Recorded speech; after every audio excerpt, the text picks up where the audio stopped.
ಕಳೆದ ಕೆಲ ದಿನಗಳಿಂದ ಕೋಲಾರ ಜಿಲ್ಲೆಯ ಶ್ರೀನಿವಾಸಪುರ ತಾಲೂಕಿನ ಹಲವೆಡೆ ರೈತರ ಹೊಲ ಹಾಗೂ ಮನೆಗಳ ಬಳಿ ಕಟ್ಟಿದ್ದ ಕುರಿಗಳನ್ನು ಗುರಿಯಾಗಿಸಿಕೊಂಡು ಕಳ್ಳತನ ಮಾಡಲಾಗುತ್ತಿತ್ತು. ಈ ಬಗ್ಗೆ ದೂರು ದಾಖಲಿಸಿಕೊಂಡಿದ್ದ ಶ್ರೀನಿವಾಸಪುರ ಪೊಲೀಸರು ತನಿಖೆ ಚುರುಕುಗೊಳಿಸಿ ಇದೀಗ 3 ಕುಖ್ಯಾತ ಕಳ್ಳರ ಹೆಡೆಮುರಿ ಕಟ್ಟುವಲ್ಲಿ ಯಶಸ್ವಿಯಾಗಿದ್ದಾರೆ. ಬಂಧಿತರು ತುಮಕೂರು ಜಿಲ್ಲೆಯ ಮೂಲದವರೆಂದು ಗುರುತಿಸಲಾಗಿದ್ದು, ಹನುಮಂತ, ಪ್ರಶಾಂತ್, ಕೆಂಪರಾಜು ಎಂಬ ಆರೋಪಿಗಳನ್ನು ವಶಕ್ಕೆ ಪಡೆಯಲಾಯಿತು.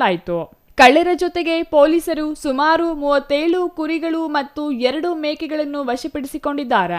ಇವುಗಳ ಒಟ್ಟು ಮೌಲ್ಯ ಲಕ್ಷಾಂತರ ರೂಪಾಯಿಗಳಾಗಬಹುದೆಂದು ಅಂದಾಜಿಸಲಾಗಿದೆ.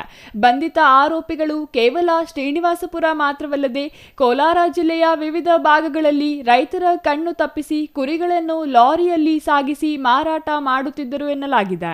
ಸದ್ಯ ಆರೋಪಿಗಳನ್ನು ನ್ಯಾಯಾಂಗ ಬಂಧನಕ್ಕೆ ಒಪ್ಪಿಸಲಾಗಿದೆ. Chandrashekar, CTV news, Srinivaspur.